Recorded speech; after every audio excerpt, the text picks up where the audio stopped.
I've learned a lot of lessons in my short life so far, but this one has got to be one of the most beneficial to my business to this date. My name is Peter MacDonald. I'm trying to build a private jet charter brokerage, and I'm documenting all the principles and lessons that I'm learning along the way. When I first began my business, I was really eager to present myself to the market, both personally as a professional and commercially as an established entity. So I spent countless hours meticulously designing a logo in Canva and crafting a tagline that would resonate with my target audience. And then when I looked at my final product, I realized something. It sucked. And so I made it again and again and again, over and over, and I probably made 13 variations of this logo. And now I can look at my creation after a dozen iterations and say this is something that I like a lot. What happened next really blew my mind. I was fascinated to see how something as minor as a logo could play such a significant role in shaping people's perception of my company in the marketplace. But even though I spent a lot of time crafting my logo, I still knew deep down that it was just something that I made in Canva. It was just homemade, but people saw it as legitimate or professional, and this wasn't just the case with my logo either. The same thing happened with my website, macdonaldair.com. I started to pay attention to this phenomenon. I could see it everywhere. When I'd write up a contract for my client, the thing is just homemade. So over and over again, I was seeing this principle everywhere, and I just couldn't put my finger on it until I came to this conclusion. Business is 100% entirely made up.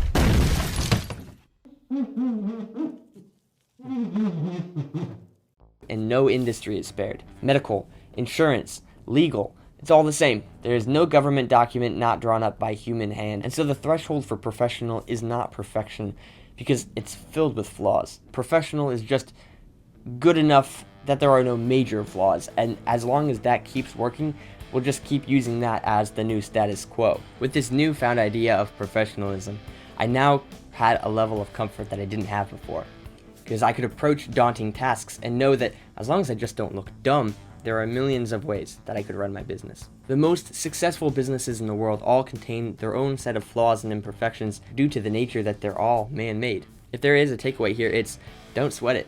So now I know I could be a little bit more fun. I could show my personality, and as long as I'm meeting at least the lowest threshold of the industry standard, I am professional. But that's not enough.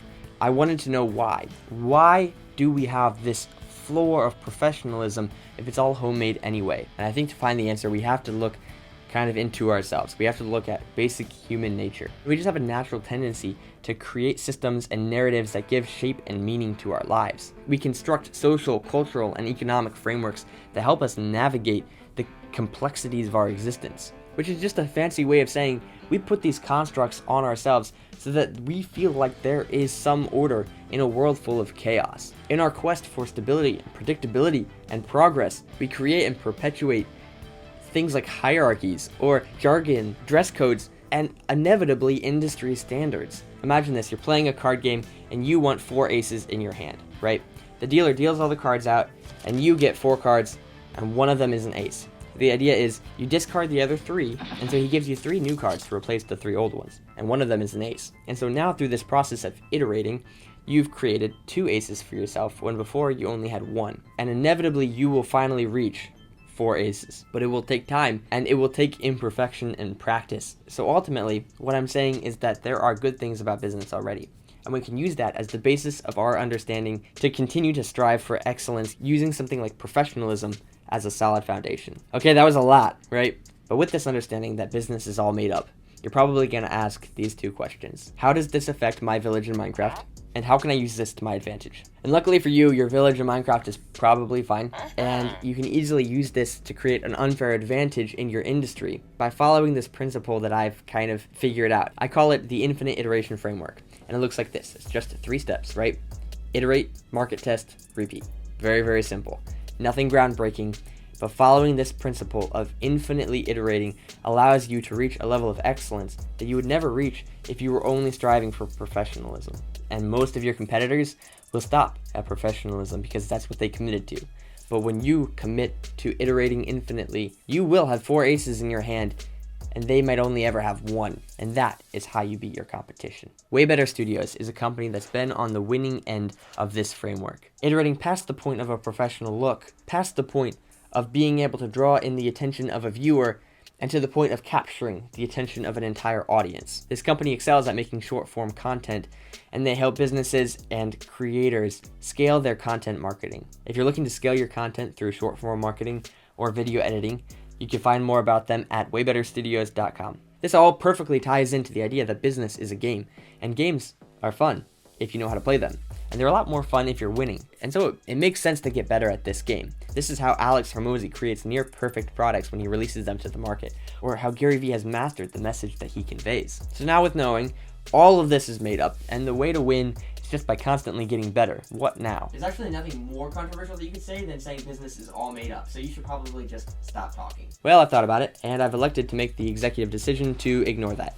Because the thing that I want to talk about next is probably my favorite thing about business, hands down, right? Because business is all made up, that means you can do whatever you want.